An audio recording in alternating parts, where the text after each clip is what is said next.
I'm not going to say a single word about the Tennessee Titans record against the Indianapolis Colts because I was a punter, and there's no reason for me to talk about that. With that being said, we did not punt much against the Tennessee Titans, so you probably have no clue who I am to begin. Look, I'm unstoppable. Forget your defense, nothing but an obstacle. Run it back, switch it up, call it audible. Serving up them Hail Marys till the game over with the showstopper. So hot, you gotta blow on it. I said I'll huff and I'll puff, then I'll pass to my left while I'm looking to my right. Hit him right in the chest. It be looking like magic. Better give me the throne. I ain't talking about Patrick, but I rep my home. I'm never at the end of my zone. I'm bad to the bone. Eating up these pig skins like they chicharrones, and you a douche cabron. Mira, mira at the mirror on the wall. I'm the greatest of them all. They gon' put me in the hall. Your name is only written in a bathroom stall. Quit your stalling and make a play. My drive too long. Pop the clutch, I don't pump the brakes. I know what it takes to gain the muscle, get rugged. These butterfingers be fumbling, squash the scrimmage and rub it in Robitussin. How I give them concussion, they see in double, they rushing and pass the shovel, the dirt and rubble. I bury them under it. Stay in your huddle and get 10 yards back. Never turn your back. I'ma pull your flag. I go full contact, out punch, out kick like a shotgun. Welcome back, everybody, and welcome to the new viewers that we have coming in. We have a very, very special guest, very, very well known amongst the Colts community, and based on what we've just talked about, also amongst the Colts organization. I'm gonna say Colts Stadium. If it's Colts, then he's connected. But we're gonna get to that in a second because we're gonna make sure that he properly gets introduced to those who don't already know him. But welcome back to the HorseShoe Mob Podcast. We're bringing to you everything Colts, making sure that you know what's going on. Even if you didn't know, you know what? You're going to find out anyway because we're going to let you know. So before we go ahead and get to the special guest of the hour, just want to get to I'm Chris Jackson. We also have with us Harish Nukala. What up, what up? We have the silent assassin, Austin Cook. Yeah, what's up? I'm Austin. And we have with us the man who is the Titan sworn enemy, Josh Senior. Everybody, what's good? All right. So as you can see, we have somebody else with us tonight. We have the I'm gonna say, is he the host? Is he? I'm not sure exactly what the title is, but if you've seen the Sick Podcast Anvil Show on YouTube, you know who this man is. Like I said, you know he's connected with everything. He sat down with Chris Ballard. He sat down with, matter of fact, with most people. If you name him, he might have sat down with them or he's had a chat with them.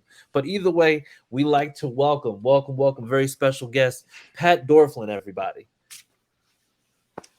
Thanks for having me, you guys. Who wrote that song? That intro is kicking. Everybody says that. Everybody says that. I love that, man. Matt Briggs is the person who is responsible for getting like the music and stuff. He just runs it by us, and we're just like, hey, that sounds dope. So, yes, if we get your approval, then once again we know that we're doing something right. So, shout out to Briggsy. He's on the Texans Fan Battle podcast. Even though, you know, we don't care too much for him, but whatever. You know, I don't mind the Texans too much. You know, I've been down there for a game. I'm going back this year for the second game. Okay. And I was treated like royalty, walking through the tailgating and all that. Yeah, I had somebody boo me because I was wearing my Leonard shirt. And 50 strangers that I've never met before all came to my aid. No, knock that shit off. We don't do that down here. I'm like, what? Well, I do want to talk about, you know, the last game of the season with your multi jersey you had on. I want to question, you know, what happened. What happened? What? Oh, no. First of all, get Clyde out of the comments right now. I know who's feeding you this information. Well, last year, the Anvil did a Christmas charity challenge against the Texan duos. And it's a couple I know down there. And we was raising money for a children's organizations. And whoever won or raised the most money won. Loser had to wear the opposing jerseys. Well, I lost. So they brought an extra jersey with them. I paid up, but I had my Colts hat on. So ESPN, Barstool Sports, our local media friggin' had a heyday. This guy don't know who he wants to root for, and this and that, this and that. And my phone is just blown up. Dude, you're on ESPN. Why? Because you're wearing a Texans jersey. So that's the story behind it. I lost a bet, but it was for a good cause. We was raising money for kids. Good. So I'll do that every year. I don't care. If it's for the kids, I'll wear a dress. I don't care. That's fair. That's fair. If it's for the kids, then all right. That makes sense then. And we got comments in here. We have coming from hold on. That photo, Josh, actually made it onto the Houston Texans website. Selling their season tickets. Come be a part of the fun.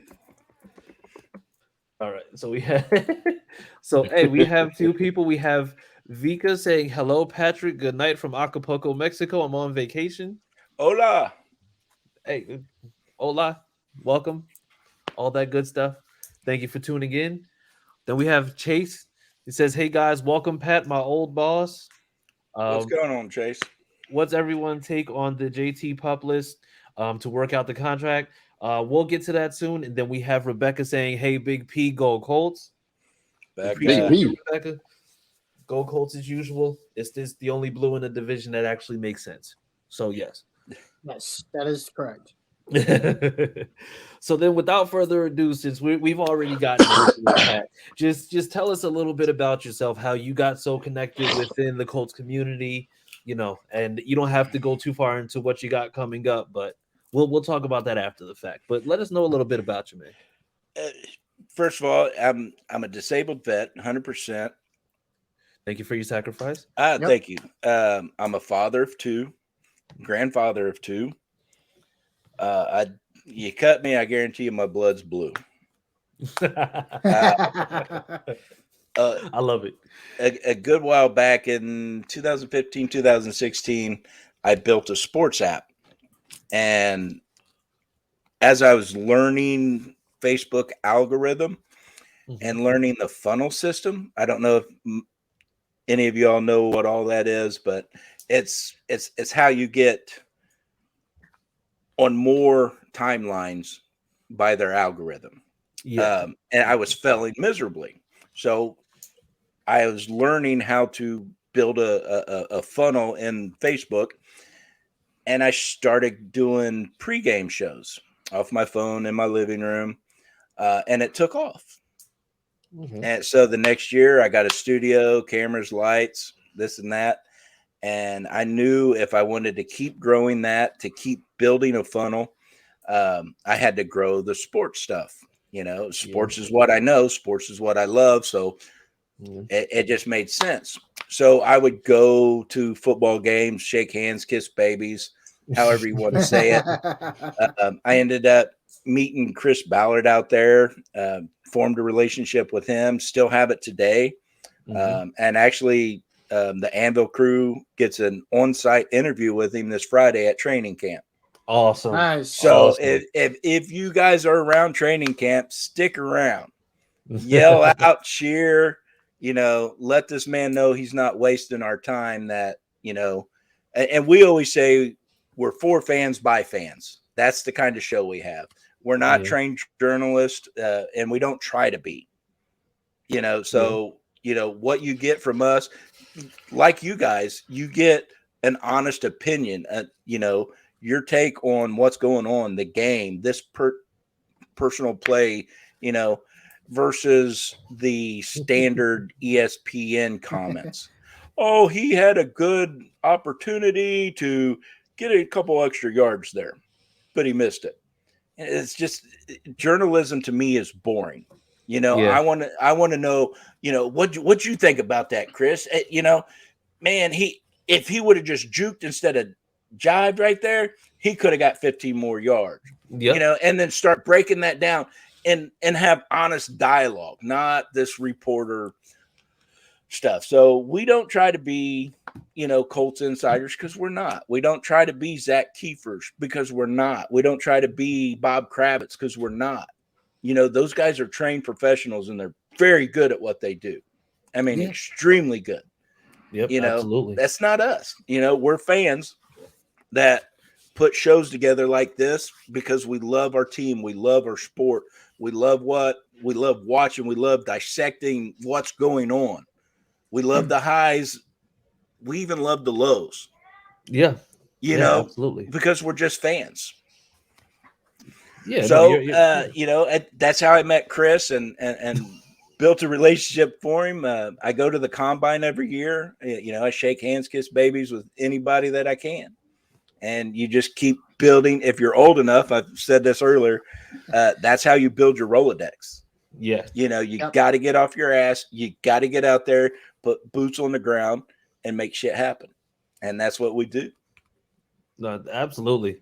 Absolutely. And I can tell, Pat, just that you've done it correctly, because this comment section right now is just going off.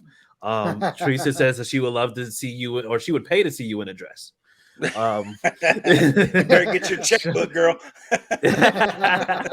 Sean says, "What's up, guys?" Raheem says, "We need Jonathan Taylor for the season." Yair says, "Greetings, brothers from Mexico. See you soon." Thank you, Yair. Hope you're staying safe. Now, I'm not sure if this is who I think it is. I can't confirm nor deny, but this guy says Pat is full of ish, and he thinks he knows everything.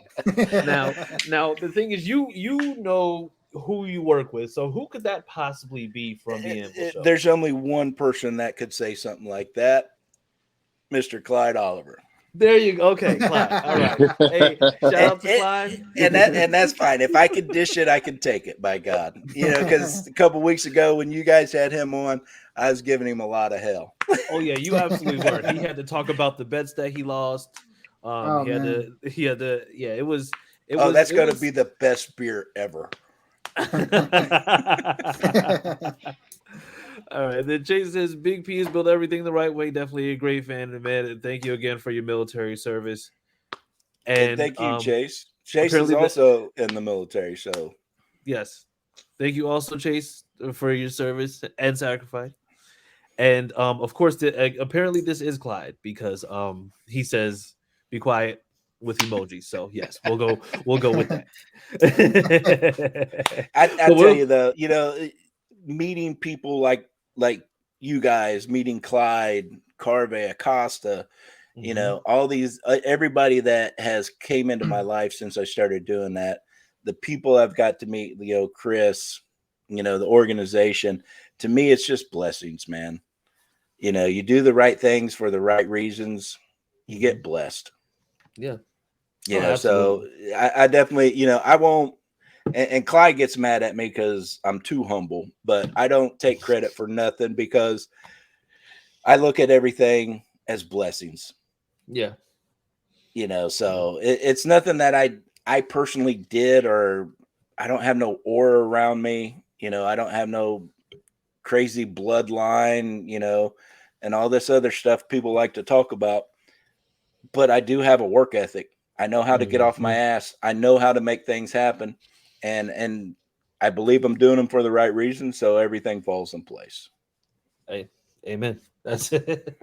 Yeah. And I mean, honestly, it's just like you're obviously feet to the ground. Cause that's you're very well connected. The one thing, first off, we need to go ahead and just talk about the website, www.fanbattlesports.com. This episode, along with our previous episodes, will be listed on there. You'll be able to see articles, not just from us, but from the other AFC South podcast. But you're tuning in to here, so we're only going to focus on this one. So make sure that you go on there. I think Josh posts regularly. Harish going to start posting for the Texas Longhorns fan battle. I know Austin said that he was gonna go ahead and do an article this week. He didn't say that, but you know what? Let's just go ahead and put it out there. All right. So, I'll tell you what. If I'd known Josh was such a damn good writer as he is, I would have scooped him up years ago. Oh, see, there you go. We'll talk later. We'll talk later. Whoa, No. whoa. This is the poaching section Yeah. of the show. Okay. So yeah. Well, yeah. So Josh signed a contract, so he stays. But yeah, so yeah, so then I got lawyers, Josh. Don't worry about it. And you got Chris Ballard. Yeah, Chris Ballard, right. This is also He's the true. ultimate lawyer. This is also true, but he won't leave Louisiana no matter how much we try to convince him. We're just like, hey, you could just go ahead and move up north. He's like, nope, can't do it. Too damn cold. Yeah, it's too cold. There you go. I agree with that. Yeah, whatever you say. But in the meantime, so moving into Colts news, had a couple signings. So Al-Qadim Muhammad signed. If the name sounds familiar, it's because he was with us previously. I think he spent his first 4 years with us. Was in Chicago, I think, when Eberflus moved over, and then he spent I think last season was in New Orleans, but then we signed him back. His first couple seasons was New Orleans, then us, then Chicago, then okay. I know I had the roles reversed. Yeah, we didn't draft him. Okay, No. We did not. So is this? I'm going to say this. This is put out there for everybody. So is this somebody who you think is going to compete, or do we look at it as okay, it's a depth signing? You want me to go on this one? Yeah, you go. Yeah, it's the floor. It's both. It's definitely a depth piece, but he can also compete. The man is a monster. Yeah. But will he take over a Kwity spot or a Dio? I don't know, because both of them have done nothing but get better the last couple of years. So he will compete, but he becomes a depth piece, a rotational piece. Yeah, which necessarily isn't a bad thing, right? You look at his absolutely not. You look at his last season here; he had 6 sacks. Was it 50 tackles? I think the big thing is 13 quarterback hits, which is something we struggled with last year. Not sacking the quarterback was one thing, but even like getting hits on the quarterback was a challenge for this team last year. And he also had 7 TFLs, which was his last year here was by far his best season. So I'm actually kind of surprised we didn't re-sign him when he left. But I think he went along with Eberflus, and that's where he was last year. I'm excited for this. Again, it is a depth signing, like Patrick mentioned, and I'm not expecting him to be like the number 2 to Kwity, right? I think it's a really good depth signing piece, and he's still fairly young. He's only 27.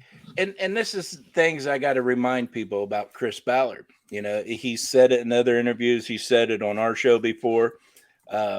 He sets a number on every player and every position, and he won't go over it.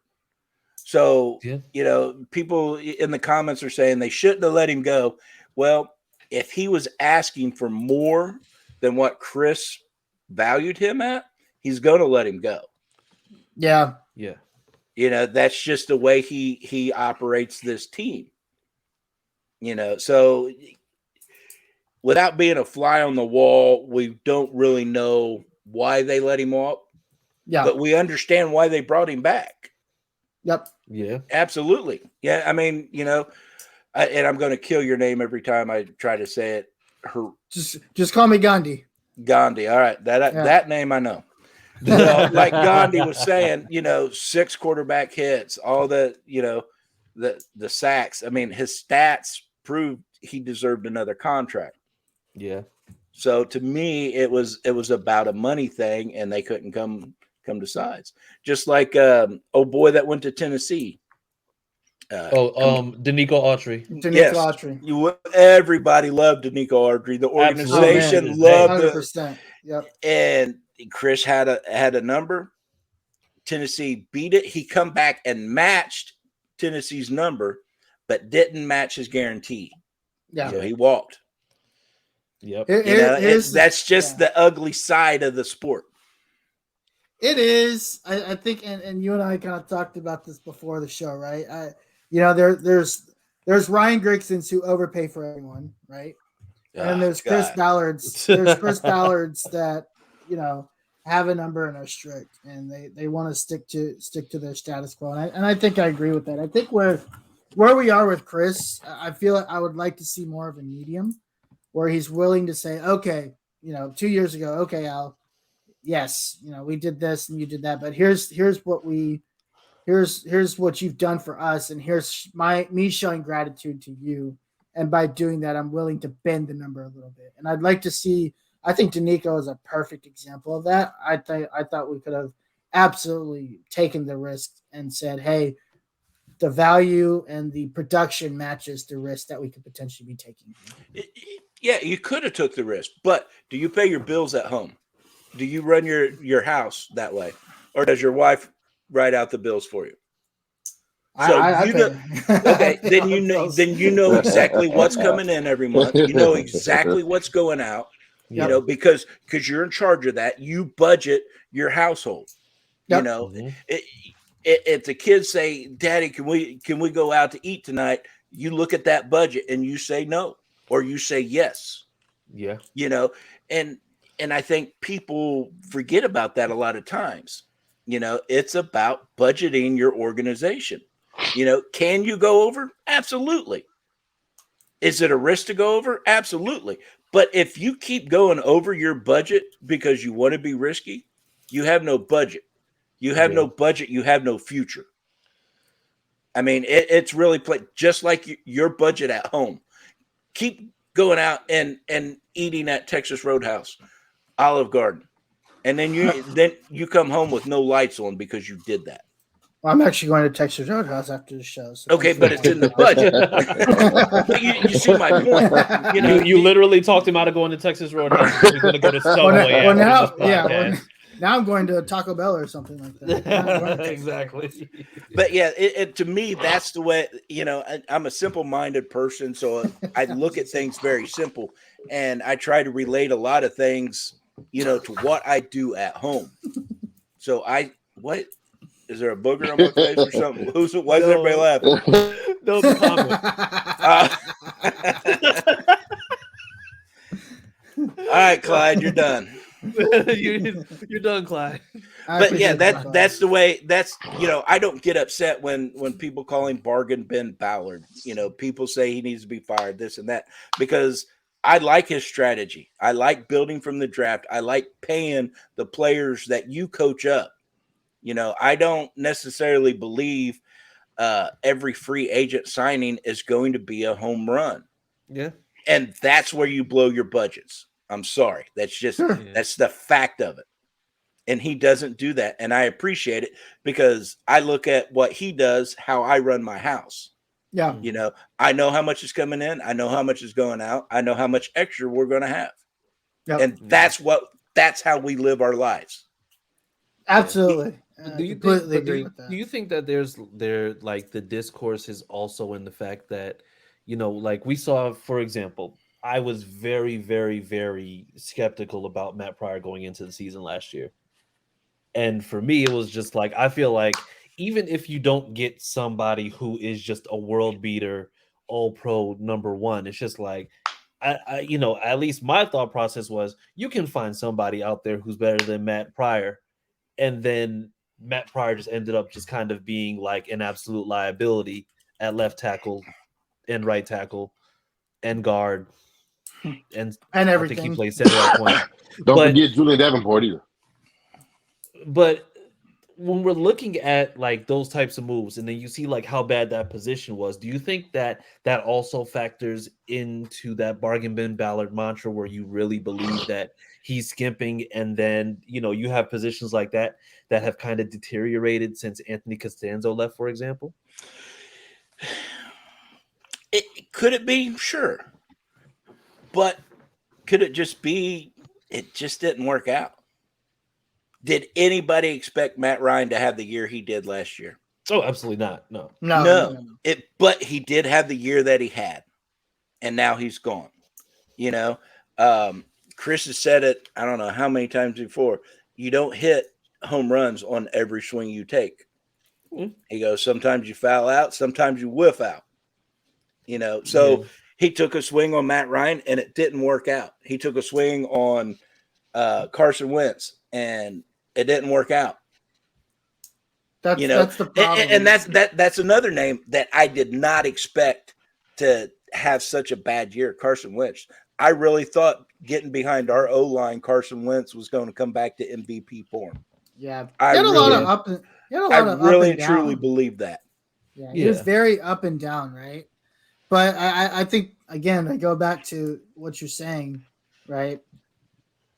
You can't swing and hit on every single thing, but when you swing and whiff it at the most important position year after year after year, there's got to be a sense of accountability at some point, right? Obviously, we don't know what's going to happen with Anthony Richardson, and I think the other piece to this that I find very interesting are Colts fans, pushing the narrative. He's got to play. He's got to do this. He's got to do that. And I'm sure we'll get your take on this. But I think I'm on the opposite side of things and saying I think we have to be patient with Anthony Richardson. That it is in return going to come with maybe a year or two of disappointment and Ballard. I think the other thing I blame Ballard for, and I think it's already been called out in the comments, I think he holds on to things for too long too. And I think one thing he held on too long for is Frank Reich. I think he held on maybe a year or two too long. I thought he held on too long to Frank Reich. So I just wanted to say that. I'm not going to disagree with you on that one. Yeah. Since what's his name went to Philly, our old OC, Sirianni. Yeah. Yeah, Nick. Frank really went downhill after that. And then he hit the turbo button when Jim Irsay got rid of Wentz. Yep. Yeah. He turboed down the hill after that one. But they gave him a new contract. And they're going to be paying that man, $200,000 a week for the next 4 years? Jeez. For not even the... Yeah. So did they hold on to that too long? Yeah. Now, could have Frank rebounded from losing, his protege and Nick Sirianni? Yeah, but he didn't. So it was time for him to go. Yeah. And I bitched about it almost every week that I want a coach that coaches, not a coach that's in the clipboard like this. Yeah. Yep. You looking at analytics. Every coach I know coaches from guts and feelings and seeing what momentum is going on there, and they combat that momentum. And you can't get that feeling if your face is in your clipboard. Yep. Exactly. You just can't do it. 1,000%. That coach has got to be in that game every play, every second, because that way when the OC calls down a play, no, let's try this. I think this is, blah, blah, blah, blah, blah. That's how you coach. You let your OCs do what OCs do. Mm-hmm. But if you see that it's not right, you make them change it. But he can't see it because he never was looking. Yeah, it was never a feel for the game. It was just going off of what was going to be good in this situation based on what we see here. Like that. Yeah, and then they brought in Marcus Brady, and believe it or not, that man's a genius.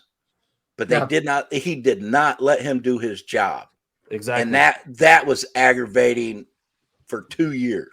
Oh, and he took the blame for something that literally was like, we could all see that it was Reich's fault. But he got fired first. Yeah, Brady was the first one. Like, why isn't Brady the one who gets to stay? Like when you know that Reich isn't doing what he's supposed to be doing. Yeah. I've said it for a while though. Yep. Frank is so arrogant and wanting to be the guy. Like it's hard. It's like you get a promotion, but you're still stuck in your own ways of your old position. I always view like the organization as a job, right? And Frank's job is to be the manager of the team, right? Understand what all pieces of the team are and be a mentor and, stick your nose in where it is. But you hire your coaching staff of a group of supervisors, if you will, and people that you trust, right?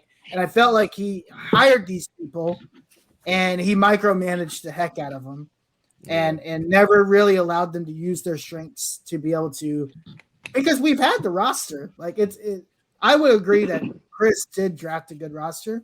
I do think that he held under Frank for way too long. And I am the number one I like to call myself the Potato Head Rank Commission. I did call him Potato Head Frank. I'm sorry. I apologize. That was my nickname for Phillip Rivers. He did some boneheaded. He just did some boneheaded stuff, and I just couldn't get over it. You know what? It was funny because I think Austin said on a podcast that we had one time, he was just like, listen, if Frank Reich walked away after that game, and I think it was maybe after the Jags game, he was like, if Frank Reich walked away after that game, I'd be completely okay with that. Just because of the fact that it was an awful showing when we knew for a fact that this was going to be just like a terrible time. Yeah. And I think like that was one of the, losing to a division opponent. It's just like, you get it. But being skunked by a division opponent is like that right there. It's just like that was it for me. I know that was more than once. More than once. Last place too, right? They were last place that year that we lost to them. Yeah. Lost to with the Frank first year, 6-0. Yes. Oh, geez, there's this more last than one was one. I think was what 27-0. Yeah. But then, but the Pat, playoff. Have you had a chance to meet? Have you had a chance to meet Steichen yet? I have. What's your first impression? Football nerd. Absolutely, absolutely a football nerd. I like it. He's in his comfort zone when he's talking football. Okay. I'm excited about that. So and kind of my MO when I get guests in, because as a fan, I like to have more of a connection with the players, the coaches, the GM, so I like to ask questions, hey, where do you like to take your family for vacation? What do you guys like here? And, how was it growing up? Things like that I can actually relate to, not just, hey, on this play here, there was 4th down and you decided to go for it. What was your thought process behind it? Those are the kind of questions that actual reporters ask, so I like asking the personal questions where we can have a connection. And I don't think I'm going to ask him those kind of questions because he's such a football nerd and he's more comfortable talking football with you than he is talking about his kids and his wife and his life outside of football. It's a separation. It's a separation of home and work. Yeah. It's just like he's dedicated to that. Okay. Yeah, absolutely. All right. Well, that's absolutely good to know for the future. So going back to a little bit of Colts news. So we saw that we had the Ballard draft haul where we had the 12 picks in the draft. And as of, I think, what was it today, as of yesterday, all draft picks, including Anthony Richardson, have been signed. So, considering how many draft picks we had and everything that they do, I'm going to say, well, they had to be signed before they went into training camp, correct? For the player's benefit, yes. Okay. Now, can a player report to camp without his contract? He absolutely can. But if he gets hurt, he ain't getting a contract. Yeah, so gotcha. Typically that's why they hold out. Yep. Okay, yeah. Yeah, because I don't remember too many people holding out. I think the biggest name that I remember holding out was like the year that Joey Bosa was drafted. But like that was a weird situation. No, it was. Yeah. But then again, the Bosas are weird. So yeah, they're very weird people. Well, there's very, very weird people. But but so Anthony Richardson was signed, but we know somebody who wasn't signed. And Jonathan Taylor. Signed or extended? Extended. There you go. Signed, extended, whatever it is. There's no new deal in place. It's the deal that he has currently. Now, to kind of go back a little bit, the running backs had the Zoom call yesterday. They had the call regarding the pay. They had the call regarding, what was going on, overall feelings, basically expressing that they feel like they're not being paid the way that they're supposed to. Now, prior to everything that's been happening, we'd heard that Jonathan Taylor was, that he had the ankle surgery, I think in January? Mm-hmm. And he'd been fine. Like we heard that he'd been fine, but we see him coming in today, and then all of a sudden he's on the PUP list. So I'm gonna just going completely off of what we believe. Is this really injury related, or does this have to do with the contract? Contract. It's my opinion. Like I said, I'm not an insider. I'm not a fly on the wall. Yeah. But just looking at the entire situation, it's all contract related. Because even though he's got one more year left on his contract, his rookie deal, if he gets hurt, it could potentially make him lose millions of dollars the following year. Yep. So down the line. Him and his agent probably sat down and said, okay, we need to get this done, so you can continue doing what you do, blah, blah, blah.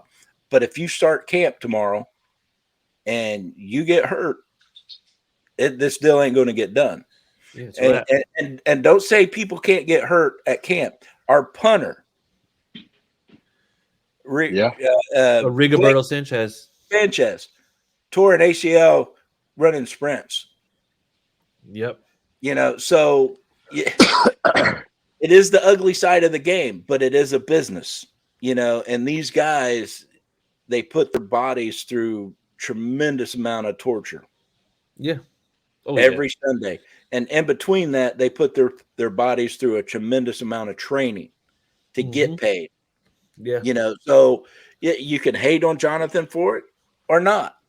But the fact is, if he gets hurt, he's not getting paid. Yeah. So and the whole thing about diminishing the running back position is so crazy to me, because here you got studs. You need them. If you don't have a running game, that's all they talk about. Oh, well, we don't have a running game. We can't do this because we don't have a running game. Oh, we can't do that because of the running game. Well, our running game is, really poor right now. Okay, so you get somebody that changes all that, and then you don't want to pay him. To me, that is just, to me, the running back position is still as important as the quarterback position. Yeah. Yeah. And you know what? It's amazing how you see the kind of degradation that you see with running backs these days, because, you have running backs who are now playing more of a dual role anyway. But the thing is, it's just like, these are guys that are catching the ball out the backfield who, unlike some wide receivers generally are going to be just much faster, but you're going to deal with like thinner frames. If you have a running back that can catch out the backfield, you don't want to be going heads up with somebody who's 5'11", like 220, all muscle like a Saquon. But, the thing is, the only thing they're looking at is the fact that it's just like, okay, well, we're just going to look at carries and yards. Yeah. Like it's almost I don't mean to interrupt, but I don't even think they look at that. They look at all these college kids coming into the draft. Yeah. I don't have to, and to me, that is where the NFLPA needs to step in, because that is the mindset of these owners and GMs. Why pay Dalvin Cook, $15 million a year when I can go to the draft and get a rookie contract and have similar production? Yeah. To me, that's where it's jamming up all the works for the running backs, is because these teams are like, nah, I'll keep the money and I'll pay a really good receiver, and I'll draft me a running back. Yeah, and we had somebody who was commenting last week when we were talking about the running back situation, who was trying to say the same thing. It's just like, oh yeah, they have a bunch of guys that are going to come out next year who are going to be even better. It's just like, how do you know that? Like, how do we know that? Like, we've said that there's so many guys coming out, and that they're supposed to be projected to be like the next coming of Barry Sanders, and they end up being the version of Trent Richardson we got in the NFL. Yeah, they're doing the same thing to that kid from Texas that went to Atlanta. Bijan Robertson. Yeah. Mm-hmm. They're talking about him like he's the second coming of Christ. But you don't know until the season starts. Yeah, Harish. No bias here, but I'm just saying. Yeah, Harish. Bijan Robinson is a generational talent. Oh, I'm not saying he's not. I'm just saying. I mean, but if he gets hurt, he ain't generational no more. No. Why you? Yeah, You know, if if put that on him, man. I get what you're saying. Obviously, I want Bijan to do really well. Yeah. So then with that being said, I guess we're all in agreement that this is contract related. Yeah. Yeah. Okay. I believe so. Yeah, absolutely. Yeah, for sure. Yeah. So I mean, so then with that being said, then I mean, what really are we thinking is the holdup with what's going on? Like, is it the number? Is it that they're kind It's of got to like, be. do so? It's got to be the number, because if he was happy with the number that they offered, it would've would already have done signed. deal. Yeah, Yep. Yeah. it's got to be the numbers. Well, I think maybe I think it's twofold, right? I don't think it's the specific number over time. It's probably the guaranteed money within the number, right? So it's probably like X percentage of the number overall is guaranteed, and he probably wants that to be higher. Which, I don't blame him, right? You to Pat's point, like something happens tomorrow, you're screwed with no contract, and at any position, you want to try to get as much guaranteed money as you can, and I think it's more the guaranteed money versus the actual number. Yeah. Yeah, I just have a problem with that because we've seen Adrian James walk because of some money issues, and he went to Arizona, even though he did have a good season in Arizona, but you let another running back walk for guys like Joseph Adai and Donnie Rose and Donald Brown and goofy guys after that. You want to get the guy that's been a bell cow for the last 3 seasons, get the guy locked up. Yeah. Well, so I mean, don't do that, because Yeah, I will not accept any. just- Don't disrespect Why would those you- guys like Dominic Yeah. Rhodes. Okay, listen, I was. I'm just- I I'm was just- on his we side. have a I'm Super saying, but Bowl you because have- of that man. Yeah, but I'm Yeah, saying you because had of him and to, Joseph Adai. but you had to have a running back by committee. I mean, even though it didn't work they didn't work the year after the Super Bowl because they all fell off. Yeah. So then and Pat, I'll ask you this question, and I think I gotta talk about how you were able to change Harish's mind after all these years. But do you think that, like Jonathan Taylor, let's just say he ends up just staying on the PUP list, how does this affect what's going to happen in terms or does it affect what's happening in terms of Anthony Richardson? Oh, I think it's a big change in Anthony's development. If you don't have that weapon in JT that is going to get those yardage, it's changing his development immensely. Because just take RPOs. Who you going to cover, Anthony or JT? They both can flat out fly. They both aren't afraid to drop a shoulder and hit your ass. Yeah. But you take away JT from that equation, now you're starting to coach and train Anthony in a different way than you would have if he has JT right next to him. Yeah. Not only that, JT is a hell of a blocking back too. Yes. Now we picked up that kid from Northwestern, Evan Hall. Yeah. But he's small. He's quick. He's more of a Naheem Hines size of a running back, and he's that little slippery guy. Yeah. Yeah. You're not going to trust him to stay back there and be an extra blocker for Anthony Richardson. You're definitely trusting JT. Yeah. You're not, without proving himself. And I'm not saying he's going to be a bad back that can't take pressure off of Anthony. But if you go, to one of your 2, your 3, and your 4 running backs, do you really trust them to run those RPOs that you can with JT? I think it was Brandon made a comment about, JT will get his money. And I fully believe he will. And I fully believe Ballard when he says, we build through the draft, we pay our own guys. Mm-hmm. I really believe him when he says that. And I've seen it, and Q and Leonard, Kenny Moore. The list goes on and on and on. He pays his guys, and I fully expect him to pay JT. It's just a matter of not breaking that budget, so he can do this. Yeah, this is a piece we have to have, but I really need these other pieces too. Yeah.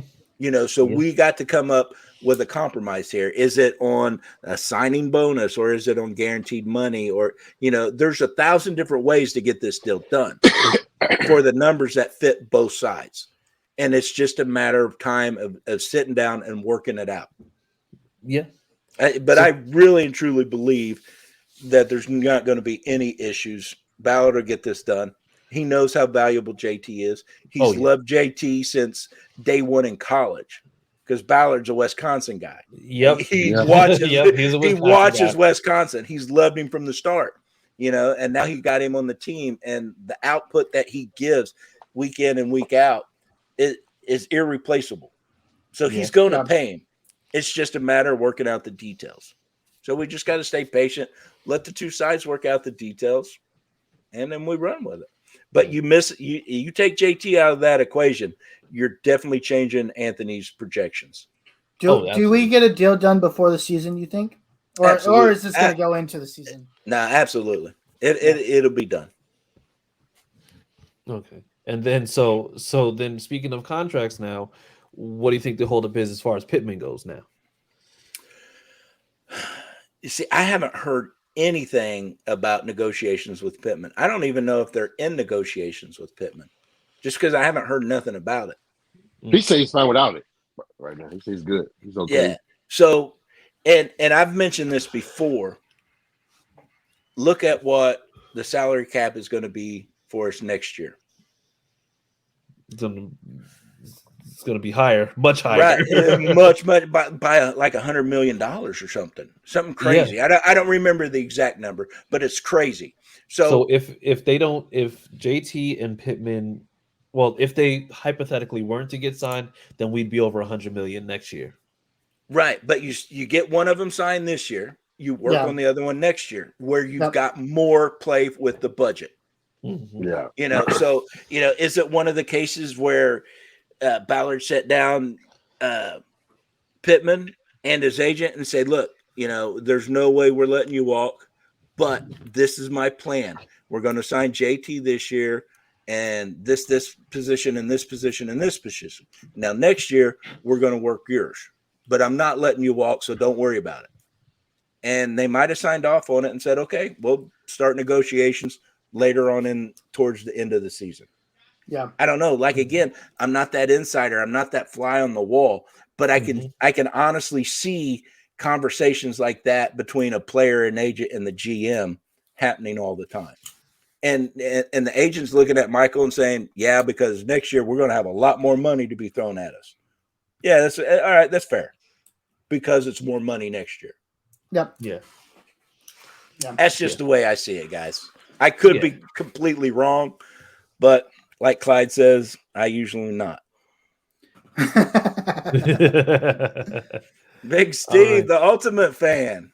Yeah, Steve's been over here just going ham.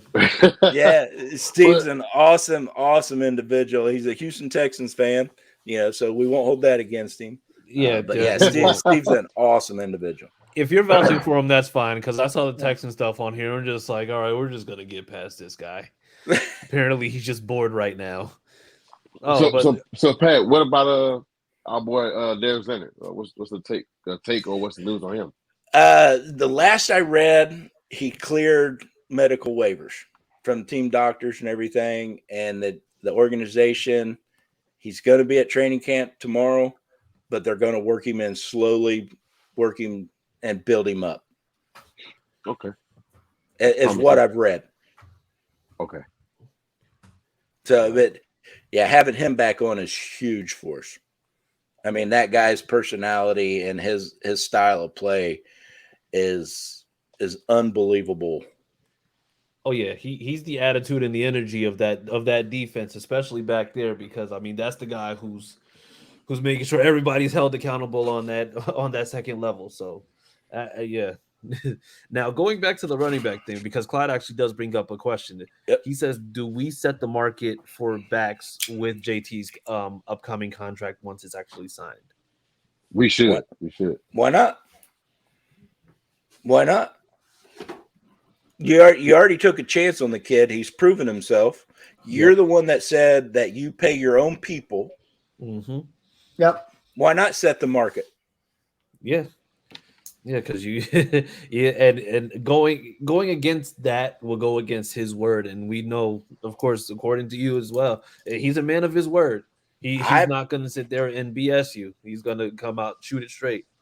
Right. Versus like Barkley, he signed a 1-year deal, maxed at $11 million. Yeah, it's one more than what he would have got on the franchise tag, and it's still only a 1-year deal. Yeah. I mean, to me, that was not a smart signing for him. He should have held out for multiple years with X amount guaranteed. And right now, this contract is the only thing he gets guaranteed. And Shaquan's been hurt quite a bit in his young career. Yep. Exactly.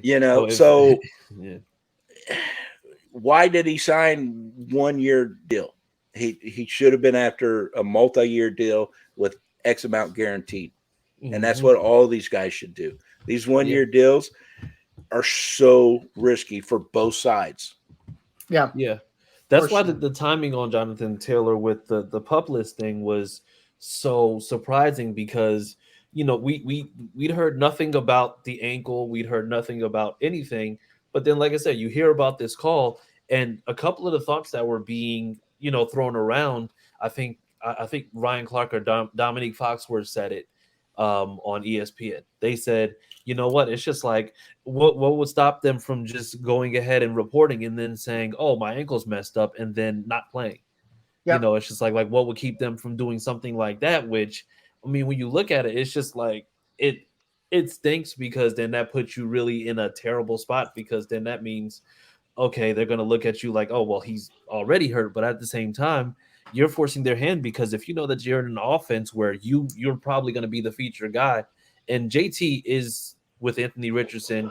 If Anthony Richardson plays, he's got to be the featured guy, because there's no way that you're going to have a quarterback of Anthony Richardson's caliber, but with his youth, not go in and just be able to help him in those read option situations, not help him with the checkdowns. So seeing what we see now,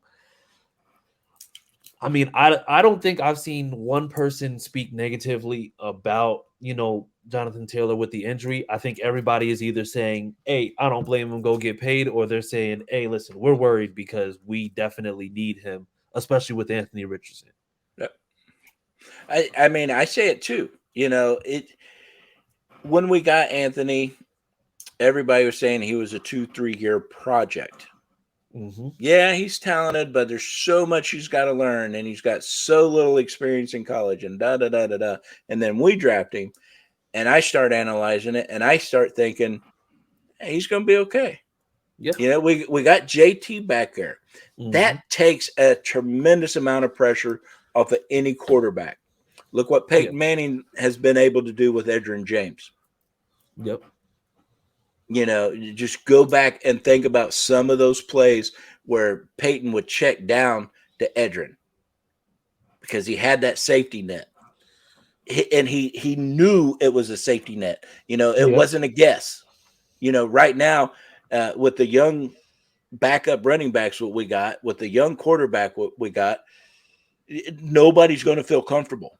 Nobody's going to feel safe saying, okay, but you put somebody like JT's caliber back there, you immediately feel safe. Okay, this is our safety valve that's going to give our young quarterback enough time to start seeing the field, seeing what I'm coaching him, and then going back and teaching him even more. But he's actually got time because he's not scrambling for his life. Yeah. So to me, that's the most valuable part of JT's game right now, is that he's going to give Anthony the time he needs to develop because he's such a safety net. Yeah. And absolutely. You take that safety net out of there, it might take 2-3 years to get Anthony back up there. get him to where his athletic ability matches his talent. Because right now his athletic ability is well over his actual talent. But keep JT back there. He's blocking for him. He's a safety net on checkdowns, RPOs. The list goes on and on and on. What JT brings to the table with Anthony, and it's all good for Anthony. Yep. So pay the man the money. If you want this to be our next generational quarterback, pay that man that money. Because we don't have nobody else on the team that can sit back there and be that safety net for him. Exactly. Now, have you emailed this to Chris Ballard? No. Okay. All right. Hell no. Hell no. If I start trying to tell that man how to do his job, he will never talk to me again. You will be blocked from everything, even the stadium. Yeah. Be like, just get him out of here. Get him out of here. I gotta have a big old picture of my fat head up there with the no sign through it. Hey, well, so like I said, I know that we've had a great time, and we're gonna absolutely make sure that we do this again. But I just got two things. For one, is Michael Pittman a wide receiver? Is he a what? Is he a wide receiver one?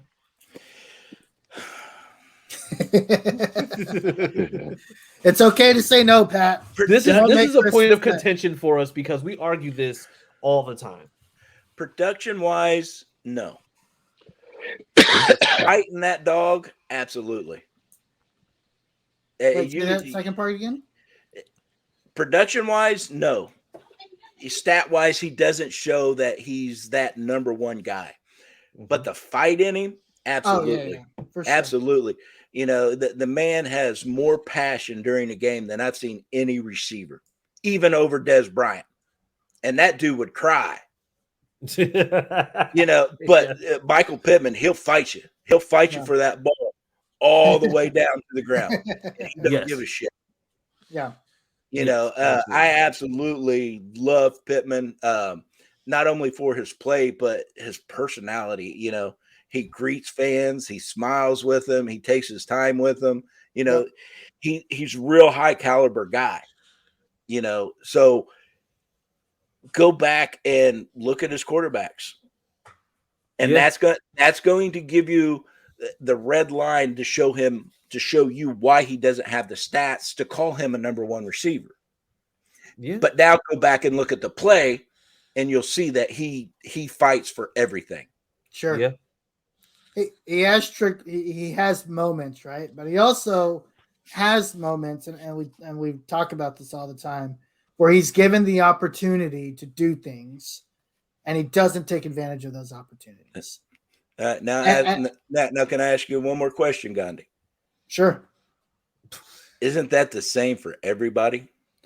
Yes. Everybody drops a ball. Everybody wastes opportunity. Everybody does this. Everybody does that. To me, it's no different than everybody else. Sure. Jerry Rice dropped balls. Jerry Rice didn't get open 100% of the time. Yeah. It's just part of the game. Some plays you get the better of your opponent. The next play, your opponent gets the better of you. 100%. So, but are you correct in saying that? Yeah, absolutely, you are. Yeah, you're 100% correct. But that's just the way I see things, is because everybody has their given Sunday. Sometimes you get more plays on the other guy. Sometimes the other guy gets more plays on you. Yep. It's just it's the game. When you're talking about, trying to be a number one versus a number two, or be the upper echelon of what you try to do, you take advantage of those opportunities, then you don't take advantage of them. You do. And I feel like Michael Pittman, yes, everybody drops a ball, Jerry Rice, but Jerry Rice, more often than not, took advantage of those opportunities that he was given versus, not taking advantage. And I think that's where I am with Michael Pittman. He was not taking advantage more of than he did take advantage, if that makes sense. Who was throwing to Jerry Rice? Doesn't matter. Here's the thing. No. To me, that's where you're wrong, because that is everything to a receiver. Sure. Can you get the ball to me to where I'm not getting my head ripped off every single catch? Okay. Montana did that. for Jerry Rice. Yeah. Carson Wentz did not do that for Pittman. Matt Ryan did not do that for Pittman. Sure. Phillip Rivers did. Yep. And that was his rookie year. And we fell in love with him. Oh, we got a number one receiver. Yep. But he had a quarterback that could put the ball in the basket. So then the question becomes, two questions. This year, if Anthony Richardson is not able to do that, now you have to face yourself where you're in a contract year. Well, he didn't have the quarterback to do it yet. Well, so now you're paying on potential. So I'm going to say something that's going to sound a little bit controversial. But T.Y. had a lot of drops, but we overlooked it because he had amazing chemistry with Andrew Luck. Yeah, the moment Andrew Luck left, T.Y. was nothing. And the thing is, like T.Y. wasn't out of his prime. He was literally like he couldn't get connected with Phillip Rivers. I think it's just I don't even think he was there when it came to Carson Wentz too much. Yeah. He was injured too. If we're talking, like, the thing is, that's the reason why I'm the way that I am with Michael Pittman, because given what you've seen, like, we've seen those flashes. We saw that flashes. We've seen those flashes in the Ravens game a few years ago when you got a Carson Wentz where he was able to get the ball to him. Game last year. 49ers game where and the 49ers defense is no slouch. None. But you see him able to go, and mind you, he's not just taking the ball and going against, CB2s and 3s. He's going against your Marlon Humphreys. He's going up against guys who are your safeties and who are your cornerbacks, who you know by name from these defenses. The fact that he ended up having over 100 yards on the 49ers defense, when you knew for a fact that outside of him, there was pretty much nobody else. Our best receiver after Michael Pittman that year was Jonathan Taylor. And then it was Zach Pascal with, I think, somewhere around like 300, 400 yards. Yep. Well, that's because Chris Ballard thought we were set at wide receiver. He really believed in our guys. And we had a very young group. Aren't you supposed to? But I think it speaks volumes to the fact that you know exactly who your best receiver is, and he's still able to get those yards against these defenses. Correct. And then it's him, and then it's everybody else. There's no reason why why Michael Pittman is your number one receiver, and then Jonathan Taylor is your second best receiver based on stats and everything else. Like there's no way. Like, to me, that's not somebody who's not a number one in my opinion, because I mean, he's done what he can do given his opportunities. This last year was a cluster. Yeah. They literally had to downgrade the whole entire offense because the O-line couldn't get Matt Ryan time, and Matt Ryan couldn't get the ball deep consistently. Yep. So with those points, that's why I'll say I will take a receiver like Pittman that fights. I'll take that. I will take that fighter, and he will continue to fight until he doesn't have to no more. And you get JT signed, you get Anthony, elevated up. He's not going to have to fight. That ball's just going to drop right in there. 100%. And then this conversation is no more. Then we're like, yeah, I told you Pittman was the number one. Wait a minute, this last year, no, you didn't say that. Yeah, but everybody will change their mind. And that's the resounding noise from the fan base. Yeah, because the entire situation changed for him. Yeah. But if you have that fight mentality that he's got, you can work with that. And as you're building everything else, that fighting mentality doesn't change. You can count on it. You can count on the MPJ going up and throwing elbows to get that ball. No, 100%. But at the same time, I will take that versus calling him a number one receiver because he hasn't had a decent quarterback throwing to him. Okay, exactly. I see what you're saying. No, I agree with what you're saying. Yeah. That's why to me it's just like he's less of that finesse guy you're looking for, and he's gonna be more of like that Anquan Bolden type of guy. Like he's going to be that guy who's going to just be a tough matchup because he's just going to be tough. He's not a speed guy. He's not a guy who's going to go up and just grab one-handed catches, but I mean, he's going to absolutely grind things out and do great things. And I think with this wide receiver core, you have Pierce, you also have Downs. So this is going to be a much more dynamic offense. Thank you for that, Clyde, because is smart. Absolutely. Oh, that's a guy I love. I love Josh Downs. Yeah. I love Josh Downs, and I've been on here saying it a lot. Yeah, I can't Very wait. interested I can't wait to see him in person, man. Yeah, very interested to see what they're going to do with Josh Downs. I am a huge Josh Downs believer. Yeah. And see, and that's another key piece to me for Anthony Richardson. Yep. Because if you're using JT like we talked about earlier, and now you're going to send JT into a short flat, and you got somebody like Josh Downs in there too, who you covering? You can't cover everybody. You can't double team everybody. Right. You know, and that combination is what's going to give Anthony the time that he needs to start seeing the game at the speed that it's played at the level it is. Yeah, absolutely. You know, because you're not going to come after Anthony like you did Carson Wentz or Matt Ryan or Phillip Rivers. No, because he's going to make you pay. Yeah, absolutely. Absolutely. Yeah. So how do you defend that? It's going to be really, really tough. But take away one of those pieces of the equation, like JT, it's not going to be as tough now. Yep. Yeah. Totally That's why I say without a doubt, I do believe they get the deal done. And they get it done probably within the next couple weeks. 24, 48 hours. Hours. Oh, hours. Yes. Ooh. Yeah. The training camp starts tomorrow. Can't wait. I like it. Even It's though gonna be spicy. Even though, you know, a star player like JT doesn't fully participate in training camp, you know, people like that have a lot of rest days. He still gets a lot of work. Yeah. You know, he still gets hit. You know, you want this deal done so he can start getting in that football shape, so his body can start getting used to taking those bruises and healing from them. And that's what training camp is for. You can learn the playbook at home. You can run your routes at home. You and your buddies can go to your local high school and do whatever you want on that field. Practice is about training camp, to me, is more about getting the body and the mind ready for the season versus knowing the playbook, understanding the reads, you know, and all the technical BS that comes along with the game. Sure. You got to get your body ready, because if that body's not ready, that first hit you take is going to wipe you out for the whole season. Yeah. Right. Yeah, it's going to mess you up. You know, it calluses your body is what it does. Mm-hmm. So that's just the way I see things. Yes.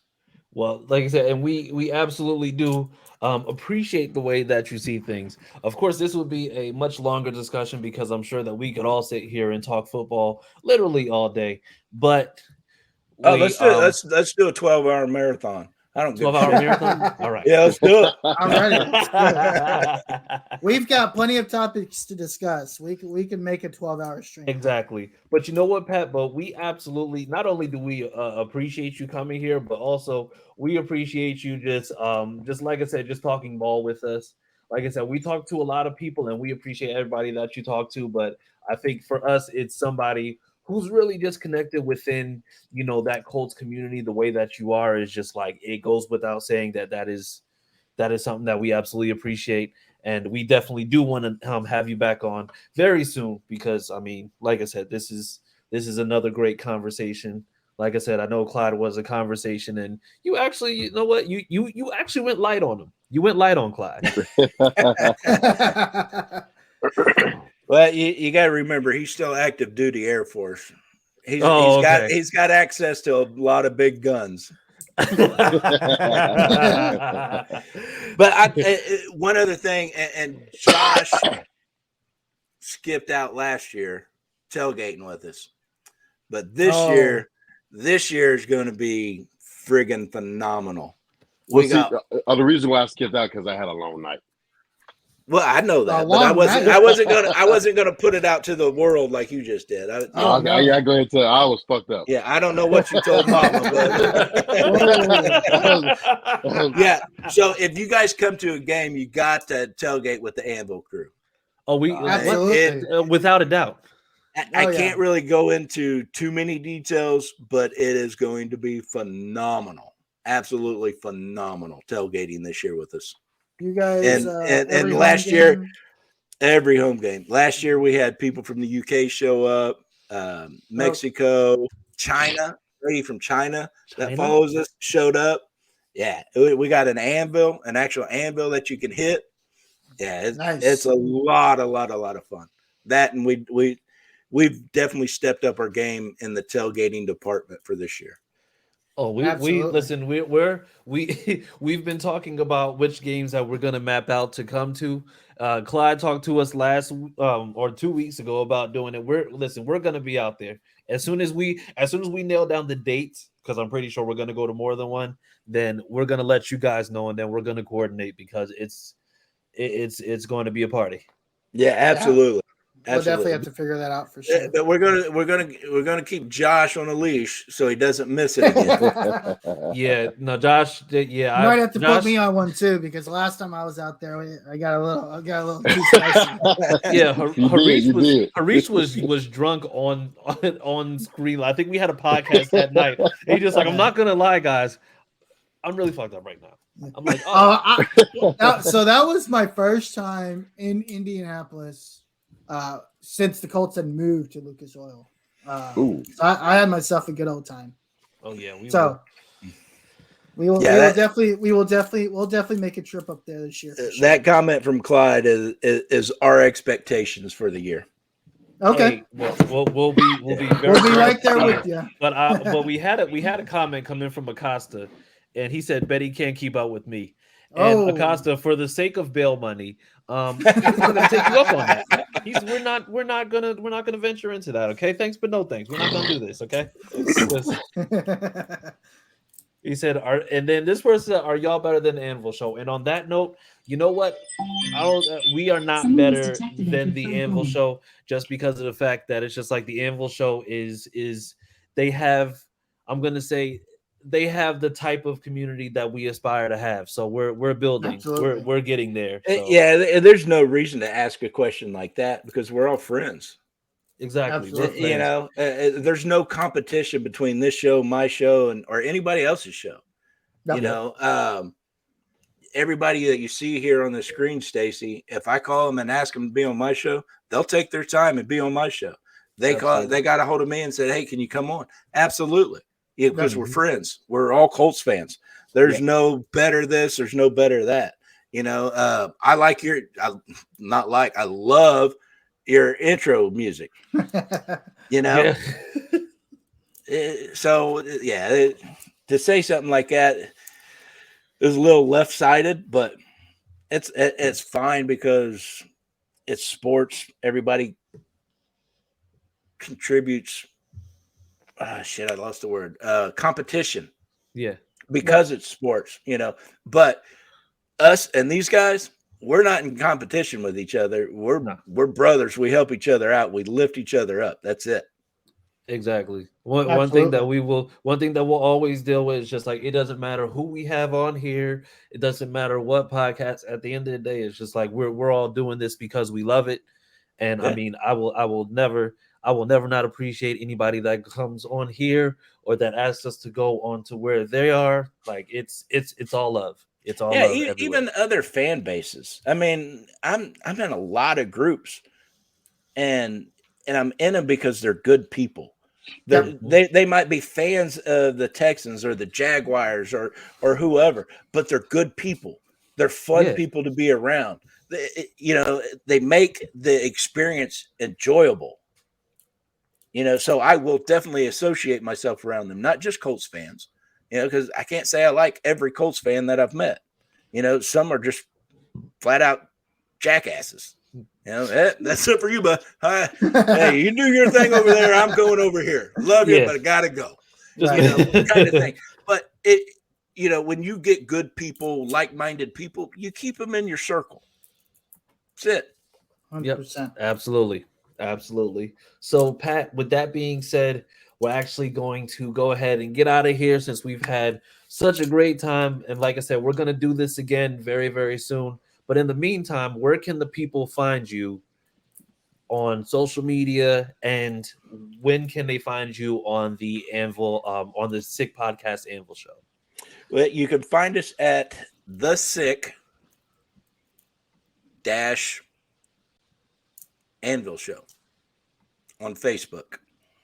Oh, the Sick Anvil Show.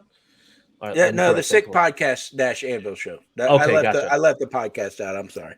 Okay. That's our Facebook page. That's also our Twitter page and YouTube page as well. So Awesome. I believe you can just pull that up and hit all of us. If you want to find me personally on Twitter, it's Patrick, I think Doerfle 1.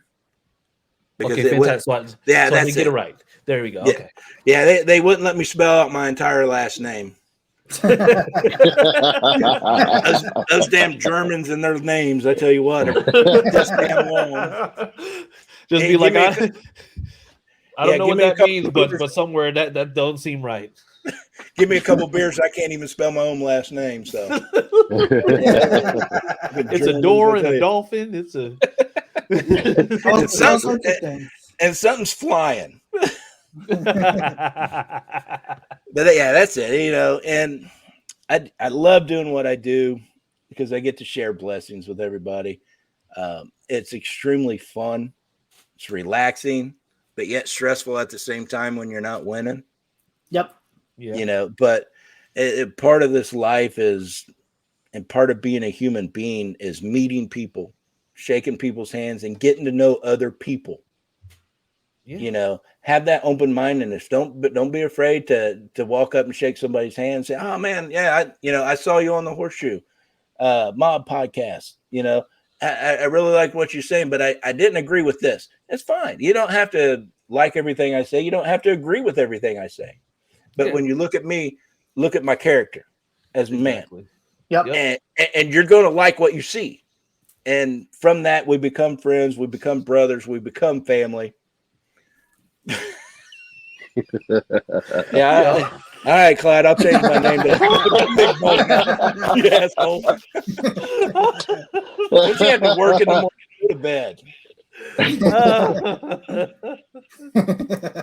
He probably took leave just to stay up, so right? He can so he can hang out and then not have to get up early tomorrow. You know what? I like Eric North now. Okay, because Titans fans have been a little bit that's unbearable. The way it's supposed to be, Eric. Yeah, that's the way. Absolutely. You come to our stadium, you should be treated as a guest. If we go to somebody else's stadium, we should be treated as a guest. That's the only way. There should be no fights. There should be no bickering, arguing. Trash talking is part of the game, but leave the trash talking for when the clock's running. Once the clock runs out, we're back to being humans. So just be human with everybody else. Have a good time. Yep. Yes, absolutely. And so with that, like I said, we're about to check out. Guys, where can the people find you on social media? Starting Austin, where can the people find you? You can find me on Twitter at CookieAustin2. Yes, he will probably be on Twitter handing Titans fans their asses because some of them just act a little bit crazy at times. But you know what? We don't expect anything less from people who are ranked 28th on certain lists. Josh, where can the people find you on social media? You can find me on Twitter at official Josh Senior and on IE Sports Radio, where I did an interview for the Colts. Nice. All right, catch them on there. Glad to hear it. Harish, where can the people find you? You can find me at Twitter, mostly at the Uncle Gandhi. That's GHANDI, and that's where I do a lot of my interacting on all things. And then obviously you can find me on the Longhorn Fan Battle Podcast Thursday nights at 8:30 p.m. All right, and you can find me at CJ Colts Fan on Twitter, or on Facebook at Chris Bolt Speedman Jackson. Best name ever. But other than that, Pat, thank you. We want to graciously thank you for coming on. As I said, we definitely want to have you back on very soon so we can go ahead and get all the news from you from training camp. I want to say it's just like you say you're not an insider, but you're our insider. You're our then you're in bad shape, brother. You're our eyes and ears. Exactly. But yes, but in all seriousness, Pat, thank you for your sacrifice. Thank you for your service. Thank you for coming on. Like I said, once you come on here, you're family. I appreciate you guys having me. I had a ball with y'all. Yes, I mean, man, just like we're all Colts fans, but we don't agree with everything we say. So we have dialogue. Yeah, we talk about it. I might still not agree with what Gandhi was saying, but I understand more where he's coming from because we had that dialogue. Absolutely. Yeah. And it's certain things like that. Like, I'll never agree why he believed that Sam Darnold will be a serviceable quarterback for us, and I'll hold that over his head till this day. But I felt that way. I felt that way before I found out Frank Reich was a potato head. Like we did a live draft show when he got drafted, and I apologize to the Jets fans for them drafting that. And I've not been wrong yet. Well, what's funny? Was it Steve Sarkisian recruited Sam Darnold to USC, gave him off to Clay Helton, who destroyed him, and then he got drafted by the Jets and got destroyed some more. I just thought, he would have been destroyed even more by Potato Head, but I thought we would have had him before Potato Head became a thing. So that's my reasoning behind it. Yeah, thanks, but no thanks. We're good. Yeah. I'm definitely good in the no thanks. I'm definitely in the no thanks boat now. So. I felt the same way with Derek Carr conversation, him coming here. I think he's just a mediocre quarterback. I'm not saying he's a bad quarterback, but I don't think he was our answer. Darnold wasn't our answer. I think Ballard finally has found our answer in AR. I think so too. I think as long as the fan base has a little bit of patience, I think we'll find. I know there's anxiety, but the fans are probably going to need more than just a little bit of patience. He just turned 21. Yeah, absolutely. His experience in college, it shouldn't matter where he got drafted because of his talent, but his experience, it's going to slow him down. He's not coming into it, with 2 years under his belt of reading different defenses. He's coming in with 13 games as a starter. So those things those things do add up, but look at the talent this guy has. Look at the athleticism he has. So now give him the time he needs to grow into that role. Sign JT, let Pittman keep fighting for you. Let Downs keep opening up that slot, and everything's going to work out. Yep. But you got to give him time. I agree. Just like Darius Leonard or Shaquille, he's coming back off 2 major surgeries. Anytime you go around that spine, doesn't matter if it's behind the neck or down by the butt. That's major surgery. Yeah. He's not going to come back as he left. You got to give him time, and you will. You already expect it as a fan. Well, we know he's just coming back. He's got to have some time. You got to give Anthony that same amount of respect for time to grow back into where he needs to be. Exactly. 100%. Exactly. Yep. So great way to end it. Once again, thank you. Once again, Pat. Remember, we are going to be we're going to be back next Tuesday, 9:30 p.m. Eastern, 8:30 p.m. Central. Once again, thank you again for tuning in. And as always, please remember that Sam loves